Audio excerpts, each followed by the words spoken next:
Alicia Christian Foster, known to viewers as Jodie Foster, seems to have been born a Hollywood star.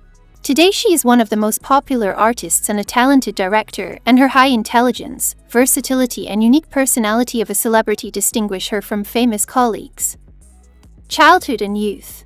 The girl was born in November 1962 in Los Angeles. The baby's father, a retired Air Force lieutenant colonel who was engaged in real estate brokerage operations, came from a wealthy family. But Jodie, who became the fourth child of Lucius Fisher Foster and Evelyn Ella Almond, grew up without a father. He left his wife before the appearance of his youngest daughter. Evelyn, who worked as a Hollywood press agent, had to raise Jodie, her two sisters Cindy and Connie, and her brother Buddy on her own. The youngest daughter turned out to be a real gift for the family. Already at the age of 2, the baby appeared in commercials, and at the age of 7, the cinematic biography of Jodie Foster began. Her debut role was in the TV series The Partridge Family. In the 1970 seconds, Foster starred in several Walt Disney Studio projects. Thanks to a small star, the means for a comfortable existence appeared in the house. The mother, who became her daughter's agent, agreed to almost all the offers received from the directors. Surprisingly, with terrible employment, Jodie Foster managed to study well at a prestigious Los Angeles school, where she studied French in depth. True, relationships with peers were not easy. Jodie was disliked for her stellar status and considered too smart. Foster graduated from the Lyceum with honors in 1980. She was fluent in French, understood German, Spanish, and Italian. As the best graduate, she was entrusted to deliver a farewell speech at the graduation party. Acting career. The first major role went to Jodie Foster in junior high. In 1972, the 10-year-old actress played in the family picture Napoleon and Samantha. The girl's partner on the set turned out to be Michael Douglas. According to the script of the film, the heroine Foster kept a lion in the house as a pet.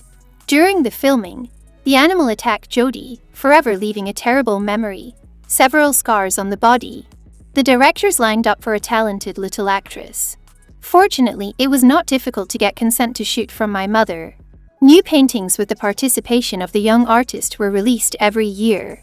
At the same time, it cannot be said that they were movie stars and brought Foster something else besides money. The exception was Martin Scorsese's tapes. In 1974, the famous director invited Jodie to the movie Alice Doesn't Live Here Anymore. And after 2 years, he involved the girl in the project Bugsy Malone. But fame fell on the 14-year-old Foster in 1976 after filming in the Scorsese film Taxi Driver. She played a young prostitute, naive and at the same time cynical. This role turned a teenager into a Hollywood star, but at the same time almost became fatal. After graduating from high school, Jodie Foster enrolled at Yale University and took a career break for several years. She studied well and planned to graduate in 1984.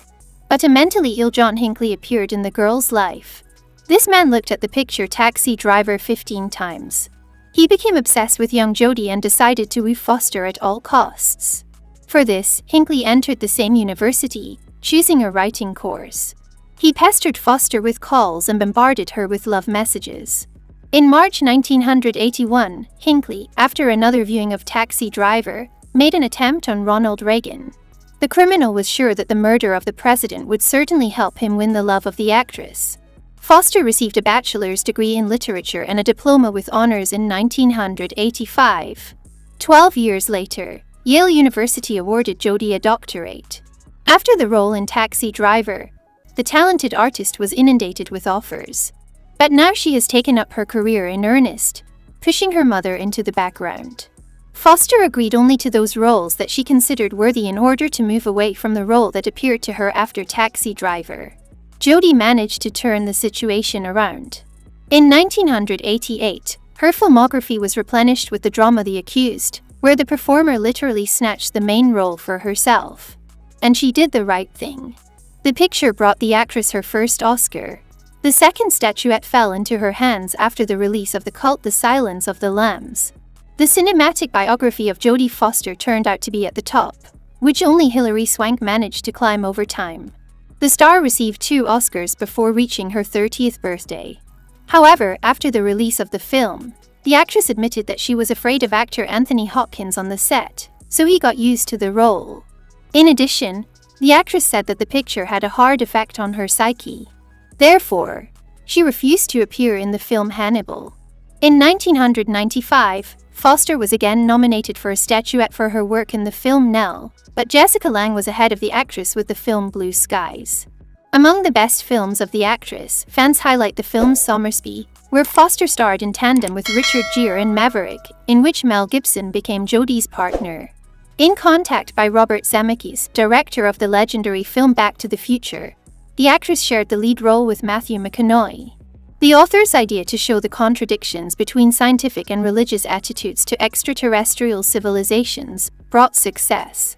The film received a number of awards and took the second place in the list of the most reliable science fiction films according to NASA. Jodie Foster has acquired the image of a fan of her work among her colleagues. Each time she did not play, but literally got used to the role, after which she needed time to return to reality. At the same time, the star became famous for the fact that she can do completely different roles. She organically and easily transformed into both comedic and dramatic images.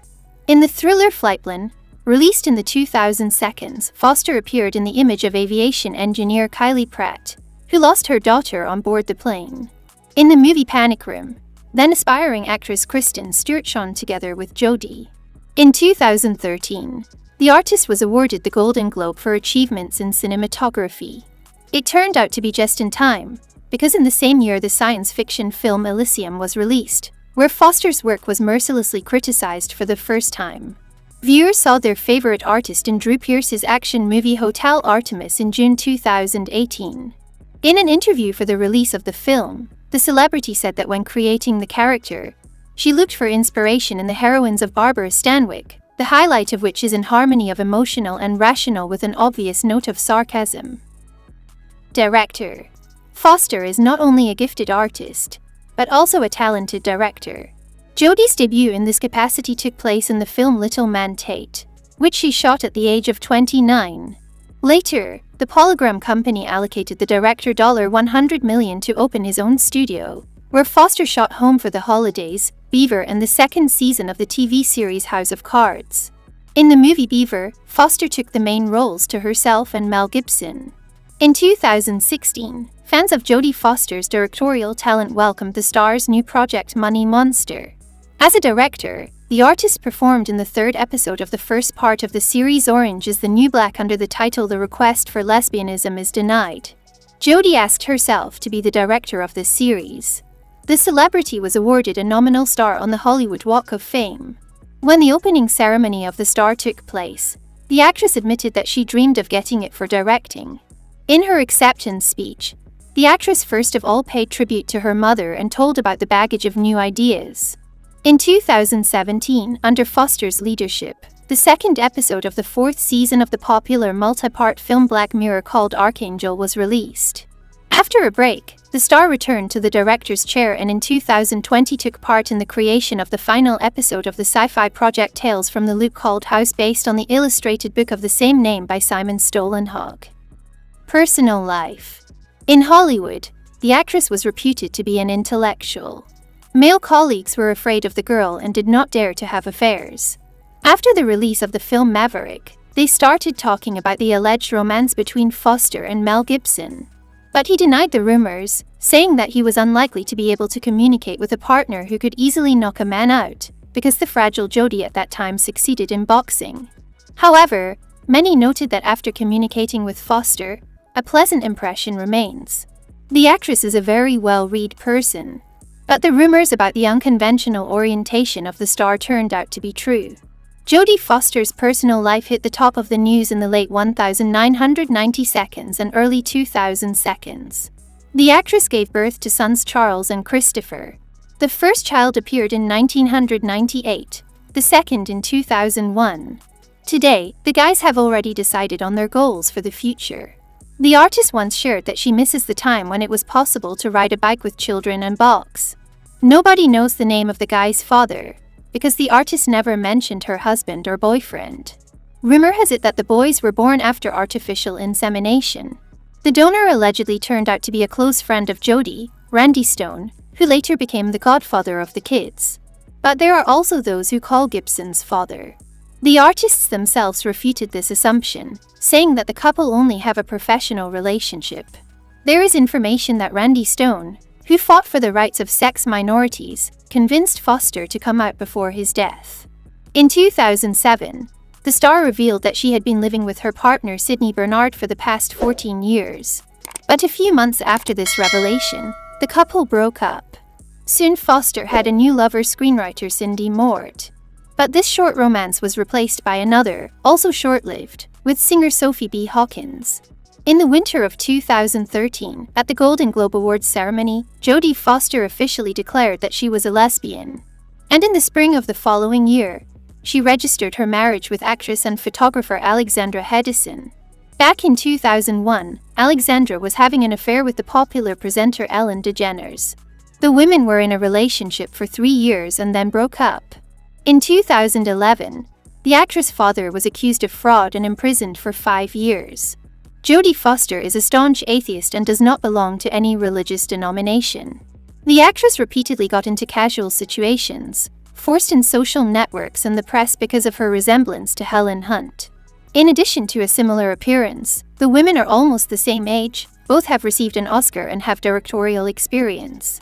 They were confused more than once. Once, a coffee shop employee served Hunt by writing Jodie's name on a cup with a drink, which the celebrity did not fail to tell the whole world about.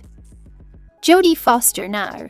Having collected the well-deserved laurels of her professionalism in her youth, the actress did not stop there and now continues to delight the audience with new colorful roles. At the beginning of 2021, the British-American tape The Mauritanian was digitally released, where the charming Englishman Benedict Cumberbatch made up Foster's couple. In a picture based on real events, a celebrity happened to play the role of a lawyer named Nancy Hollander. The woman personally came to the site as a consultant. The actress noted in an interview that director Kevin MacDonald has a wealth of experience in documentary films. In this work he wanted not only to reliably reveal the characters of the characters, but also to touch the viewer emotionally. At the 78th Golden Globe Awards ceremony, the star appeared only virtually. She didn't go to the studio, but got in touch from home. On the screen, Jodie appeared with his wife Alexandra Hedison, who supported her. When Foster was announced as one of the laureates, she thanked her spouse and publicly kissed her. Photos of the couple spread very quickly in the press and social networks.